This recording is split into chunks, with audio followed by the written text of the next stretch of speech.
Your looks determine your destiny.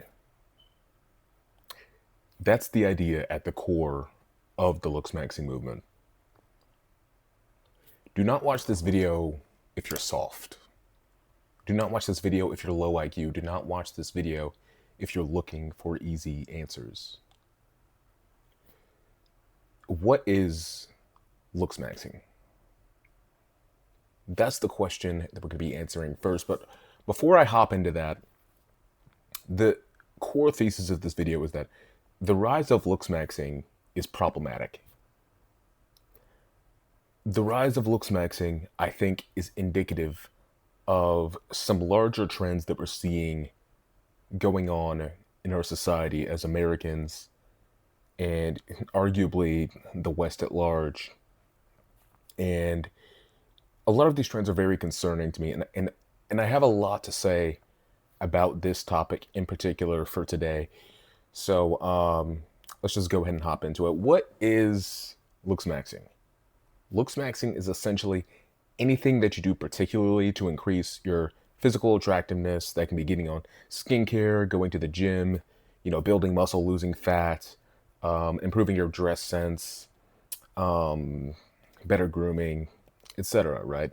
Obviously, there are people who take it to the extremes within those particular categories. Like nobody, like a lot of dudes, you'll see those like brain rotted, like online fitness influencers to like take 50 different steroids, and like if they're at like what above 2% body fat, they like crash and call themselves obese. That's another video topic, but it can look like changing your hairstyle to something more aesthetic, like for example, like if you're black, right? Like there's kind of like this online meme, like running joke of like the anime cut, like the Smash Bros. A professional cut, just like the unkept like evolution on like the bean cut. It's like you got a bean cut and you just, which is essentially like a full like shaved head, and you just let that overgrow for however long, and it looks dirty, it looks weird, it's whatever.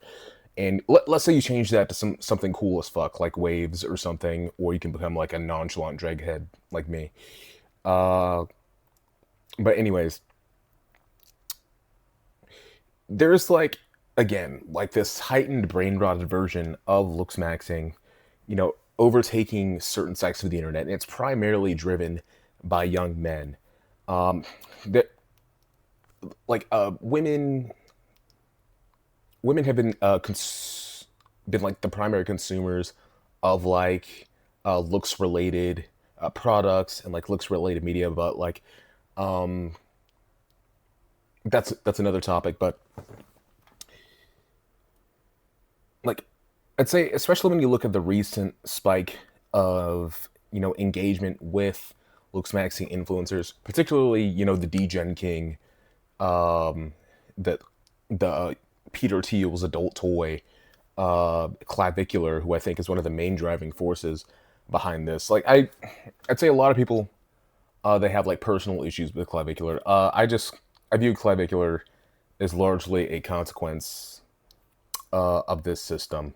But there is a lot of weird things that have been surrounding this figure. But um, there's this ideology called the black pill that has been being pushed to the mainstream, and it started off as something like a sort of like fringe, cringe, sort of like something you'd find on like the deep asshole of some sort of like incel forum.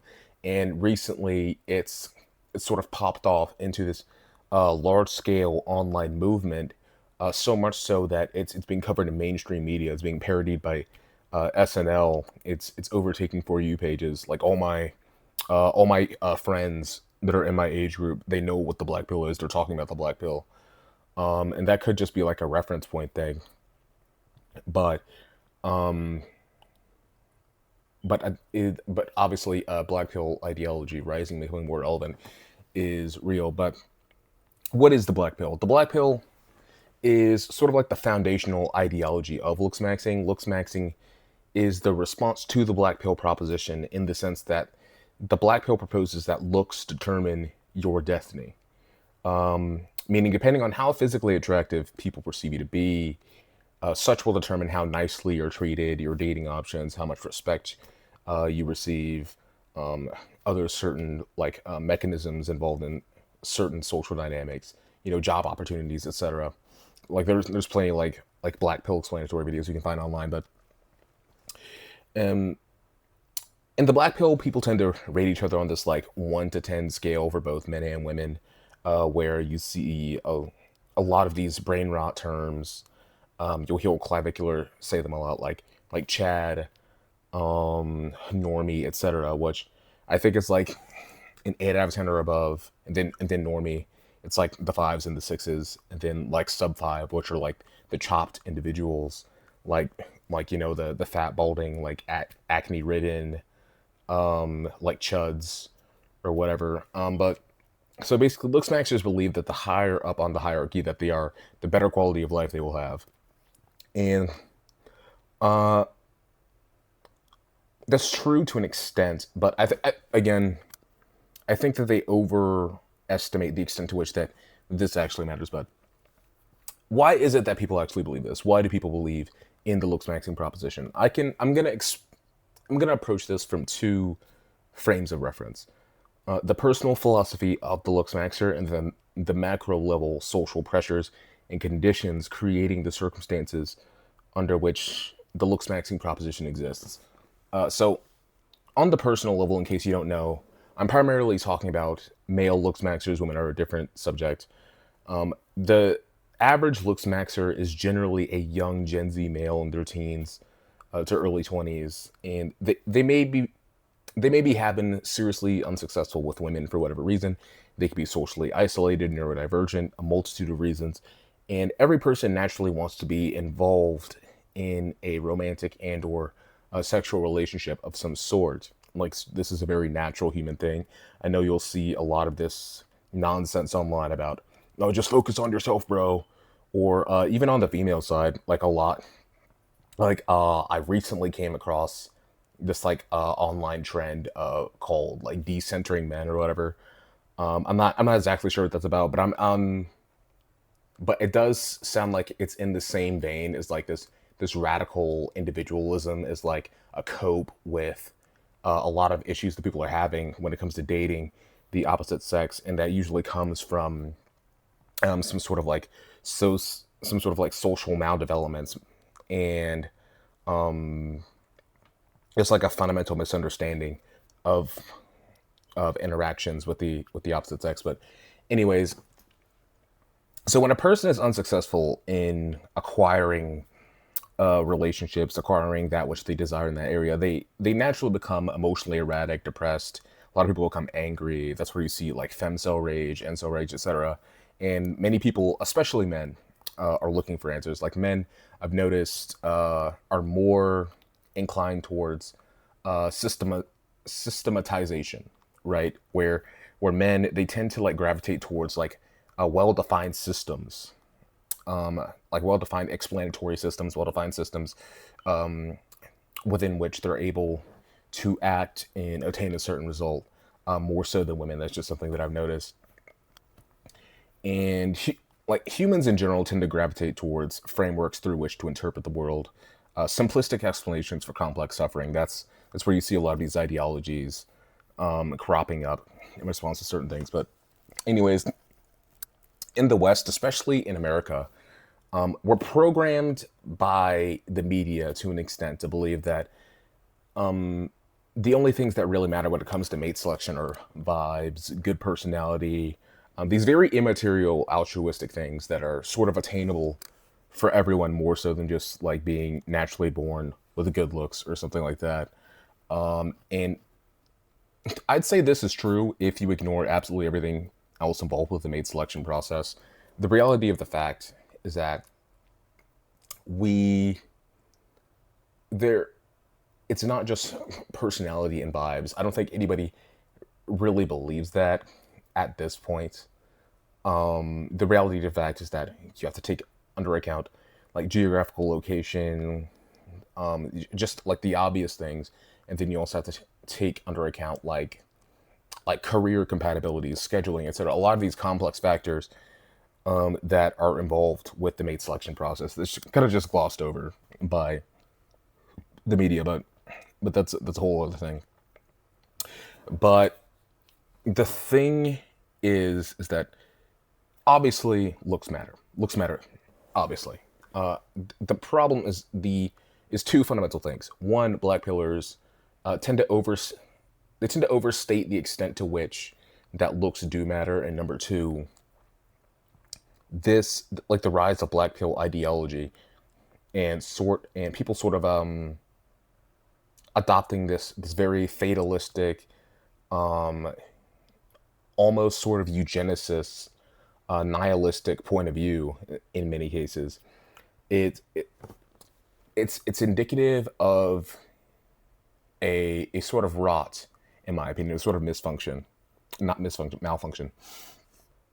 Anyways, beforehand, and you'll see a lot of this echoed through male-centric dating advice you would get from like older Gen X and Boomers, especially. Like the main method through which men would attract women would be through showcasing skills and resources. If you had a stable job, if you knew how to fix something broken around the house, and if you were reasonably okay looking, it was more probable that you would get a wife. Like you reliably, you would be able to find a wife if all of those things were true simultaneously. And dating was framed as a value game, and the older you get, the more apparent this becomes. Like I know, I know, like back in high school, like dating was primarily just like looks and vibes, whereas like when you become an adult, like there are a lot more concerns about like the older you get, a lot more concerns about money and career and a future and in other things. Of course, it's not like the case all the time. There are lots of adults that still like pair up based on purely looks and vibes, circumstantially, as we're about to discuss. But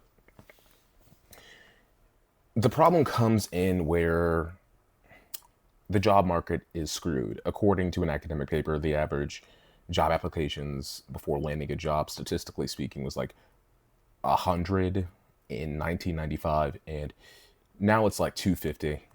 Anecdotally, you could probably get a job in less than 10 job applications in the 90s, and especially for tech jobs, it's more like 800 now, to be honest with you.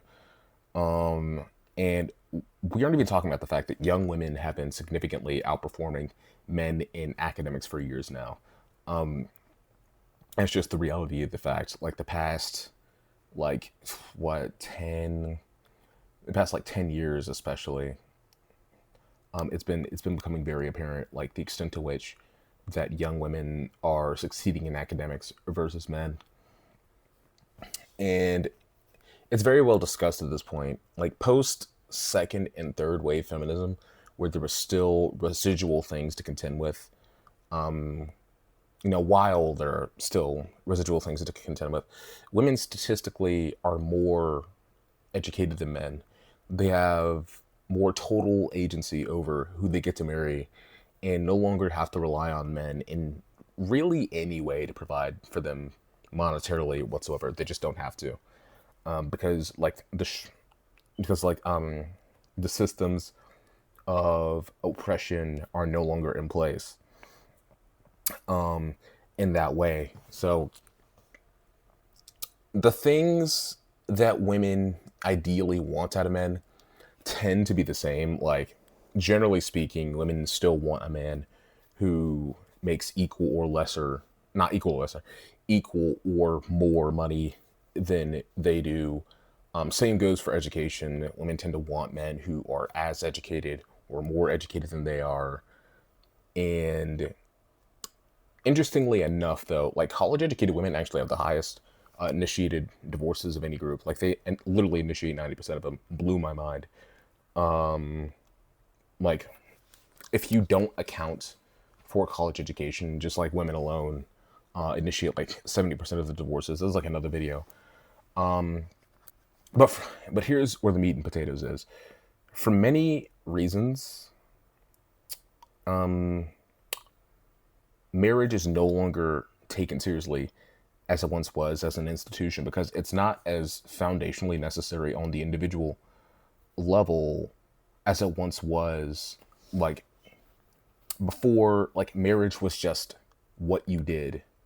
Marriage was a norm, it was an expectation, much more so than now. Like it was a natural aspect of one's life path in a very like serious and fundamental sense, and that just doesn't exist anymore. Like even if you look at the marriage statistics, like divorce absolutely popped off after a no fault divorce, and it got really really bad for a while. Then it kind of stabilized to roughly like the same numbers as they were like pre no fault divorce, but like the proportional like population size of like married people versus beforehand is like significantly less. But anyways, where marriage was necessary for women to really be able to live comfortable lives in any capacity outside of their origin home, and also as a necessary precursor for procreation, having kids, having a family, like people used to be very intentional about marriage. Now, interestingly enough, this could be where like the blue pill, it's just vibes, dating philosophy came from. Now, marriage is seen really only as an emotional partnership nowadays. Like it's at least in the West, like it's no longer necessary for women to get married for financial stability. It's no longer necessary. Now, there are a lot of women who still do that. I've literally, literally talked to them right now, but the reality of the fact is that it's no longer absolutely necessary. It's no longer like just like the absolute norm to get married for financial stability. But anyways, um,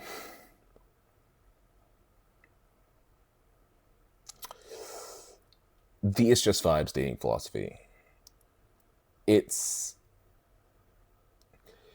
it's less I have to contribute to a whole or produce a family, and more so I just want to do life with this person because I love them. That's more so what's at the core of the institution of marriage, if you even want to call it that at this point, nowadays relative to others, also to previous years. So, like the mechanisms that sort of constituted the marriage pipeline in the past are almost completely gone now, and we aren't even talking about how social media blew everything to hell.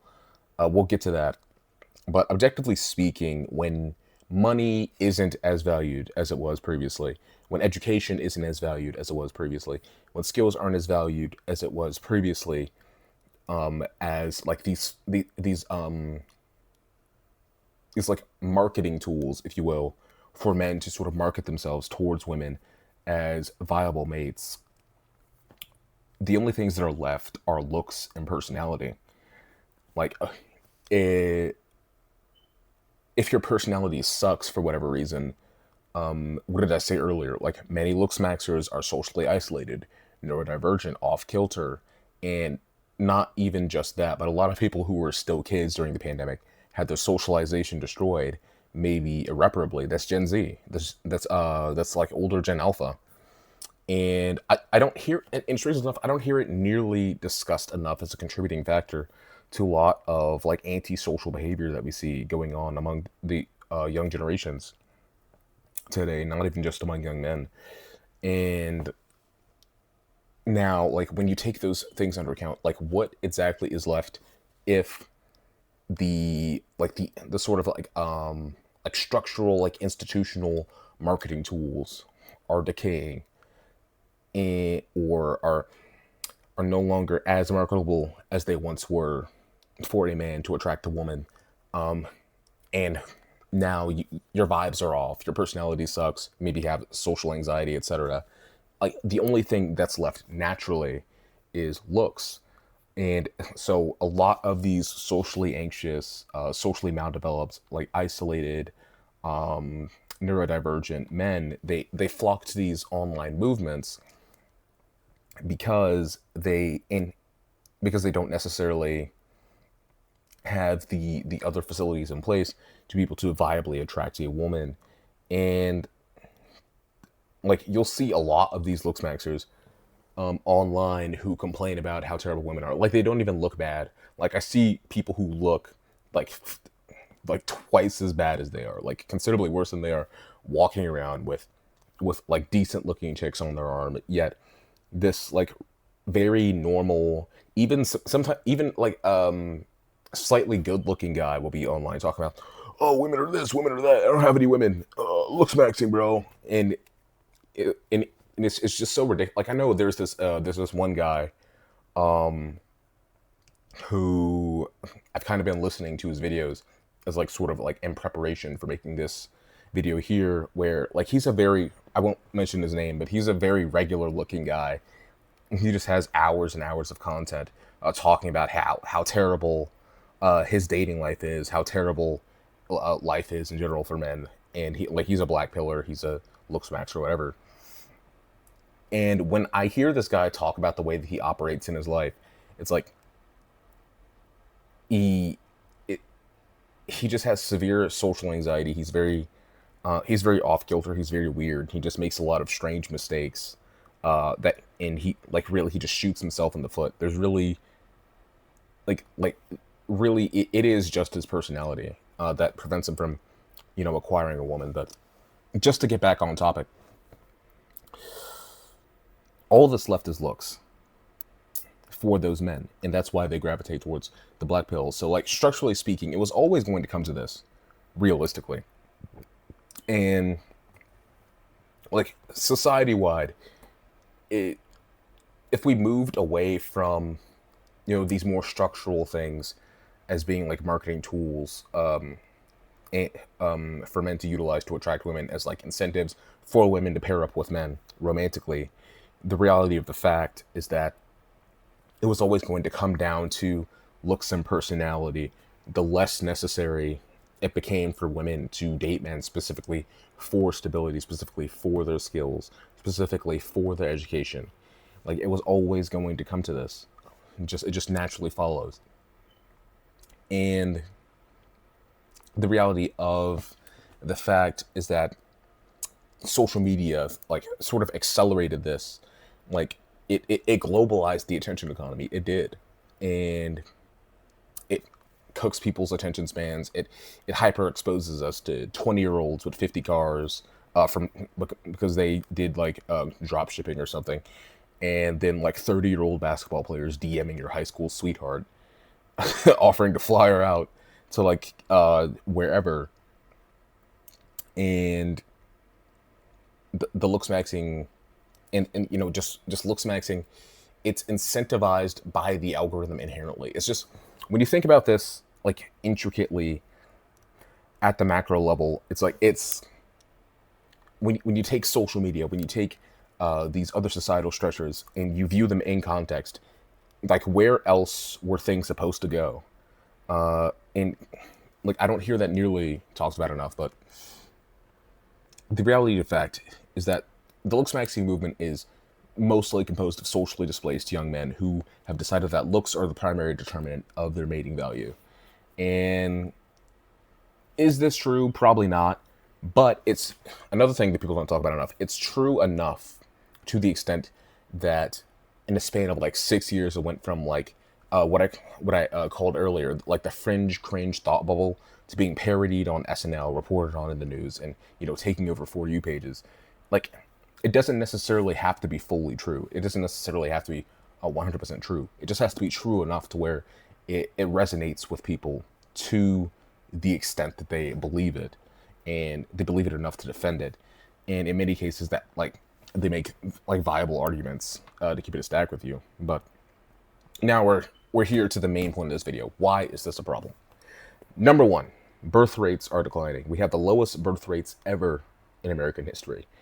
Not in 10 years, not in 20 years, not in 100 years, ever. Like straight up ever. And it's not just because of looks maxers, obviously, but like I said before, the rise of looks maxing is one of multiple indicators of societal change in a negative direction. We are below replacement level. Like we need like 2.1 kids per couple being had to comfortably replace ourselves. We're at 1.6. And I wouldn't go as far as like saying, "Oh, the West is falling. Oh, it's over." And it could be over. To be honest with you, it could be. It could be GG's. But I don't. At this point, I don't think the United States is going to go up in flames anytime soon. But I do think that things are getting worse in many respects, and it isn't always obvious how much of this is, societal growing pains, and like technology is developing, social orders are being reorganized, economic factors are in a state of change, and it isn't immediately obvious how much of that is just growing pains versus like, echoes of the apocalypse. But if this continues, realistically, there will be a day where young people will be far and few. So much so that we're relatively socially atomized right now as Gen Z and Gen Alpha compared to older generations, but it will be nothing compared to how socially atomized Gen Beta and Gen Gamma will be, etc., because of just how, like, the sheer numbers of young people that there will be in the future. Like, if people are having less kids, then it naturally follows that there will be less young people in the future. That's just the reality of the fact.